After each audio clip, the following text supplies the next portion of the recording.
sobat-sobat para pengusaha. Untuk kali ini saya dari channel perizinan OSS akan memberikan tutorial berbagi tentang pengalaman bagaimana memproses PBMKU untuk perizinan berusaha untuk menunjang kegiatan berusaha melalui online single submission ya. Jadi bagi Bapak Ibu para pengusaha yang sudah mempunyai nomor induk berusaha dan izin usaha, maka sebagian besar itu harus melalui proses lagi, harus mengurus beberapa kegiatan izin, maksud saya proses perizinan lagi sesuai dengan sektor kegiatannya masing-masing. Untuk ini saya akan memberikan contoh perusahaan yang bergerak di dalam biro perjalanan aktivitas kegiatan umroh dan haji khusus ya. Jadi ini salah satu contoh ya. Di sini saya sudah masuk di oss.go.id ya, karena sudah punya akun dan password ya. Di sini kita masuk melalui PBMKU ya. Di sini kita mengajukan permohonan baru, padahal kondisinya di izin yang lama sudah berlaku efektif ya. Jadi kalau suatu perusahaan sudah berlaku izin usahanya berlaku efektif, berarti sebetulnya PBMKU tidak perlu diurus. Tapi kita lihat di sini saja, kita proses, kita ajukan permohonan baru ya. Di sini dari data ini perusahaan perizinan berusaha UMKU belum diajukan ya. Dari sistem yang ada di OSS memang seperti ini tertulis, perizinan berusaha UMKU belum diajukan. Kemudian di sini ada proses perizinan berusaha UMU ya.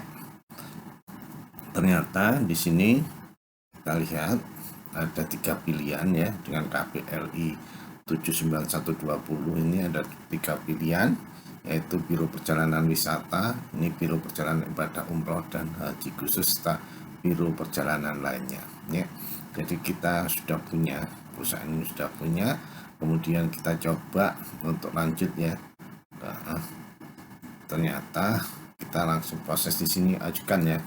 Kita ajukan, ini masih kosong ya, masih ya.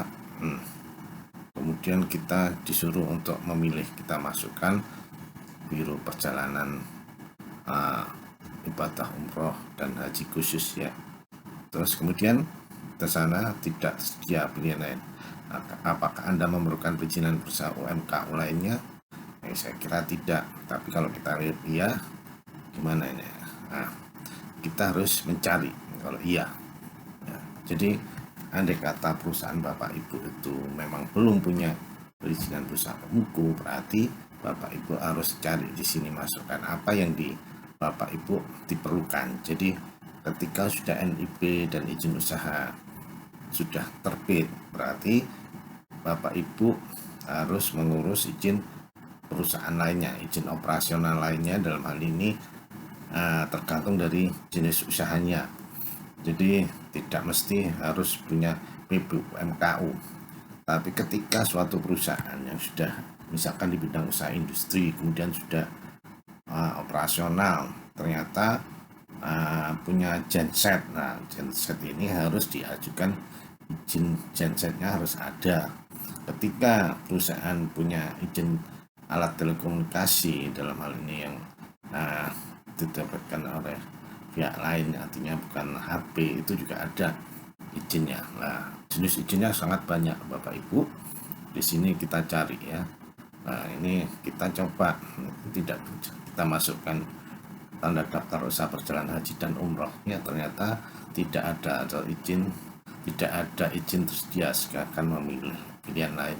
Kenapa seperti ini? Ketika Bapak Ibu di OSS versi 1.1 ini kebetulan masih 1.0 ya, atau 1.1 sudah melakukan, sudah punya izin ini, berarti di seri OSS RBA tidak diperlukan lagi. Kita coba lihat di sini. Di sini ada, lah ini izin yang sudah diterbitkan ya. yang diterbitkan setelah diproses melalui OSS berbasis risiko ya. Perizinan berbasis risiko di sini kita lihat bentuk izinnya. Di sini tertulis di lampiran tabel kegiatan usaha yang telah memiliki izin usaha efektif ya. Jadi ini berlaku diterbitkan oleh OSS sebelum implementasi Undang-Undang Nomor 11 Tahun 2020 tentang Cipta Kerja. Jadi memang sebelumnya sini jasa kegiatan perjalanan wisata ini sudah berlaku efektif ya, karena sudah mempunyai ya, izin tanda daftar usaha pariwisata. Padahal di perizinan ini merupakan PPUMKU ya. Jadi untuk penunjang ini di sini sudah enggak seperti lagi NIB dan izin usaha, jadi sudah berlaku efektif ya. Di sini kemudian kalau Bapak Ibu mencari di sini banyak sekali yang menentukan. Sebetulnya untuk menentukan pilihan itu Bapak Ibu lebih mudah jika perusahaan Bapak Ibu bergerak di bidang usaha yang lain. Lihat aja di informasi ya dari OSS.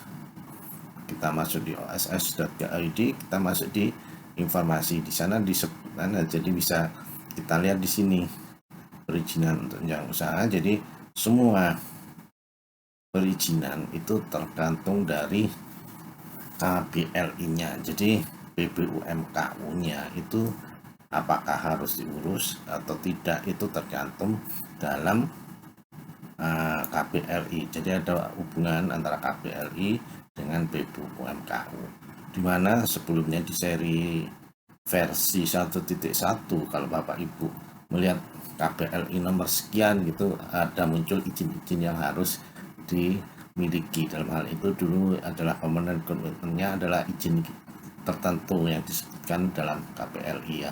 Di sini pun Bapak Ibu bisa melihat, nah ini adalah salah satu cara bagi Bapak Ibu yang ingin mengurus PPUMKU-nya. Di sini dijelaskan ya berbagai sektor ya.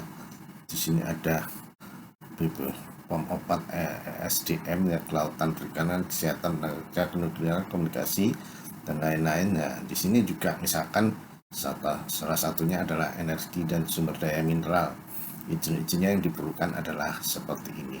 Jadi banyak sekali nih itunya. Jadi ada yang bersifat khusus ya, ini kita coba kita masukkan aktivitas perjalanan batal umroh dan haji khusus, data tidak ditemukan. Jadi memang ini sudah ada izinnya dan mungkin sudah tertutup untuk saat ini untuk perusahaan yang baru, sehingga di sini kelihatannya sudah nggak bisa. Tapi untuk yang lainnya kalau ada berarti bisa. Jadi ini ada pembatasan mungkin ya. Jadi begitu mungkin yang bisa saya sampaikan agar Bapak Ibu tidak bingung bahwa izin PPUMKU itu bisa harus diurus, bisa tidak ya. Nanti untuk sesi berikutnya saya akan memberikan penjelasan lebih detail tentang proses mengapa harus ada PPUMKU-nya. Demikian yang bisa saya sampaikan. Terima kasih, mungkin bisa bermanfaat bagi Bapak Ibu sekalian.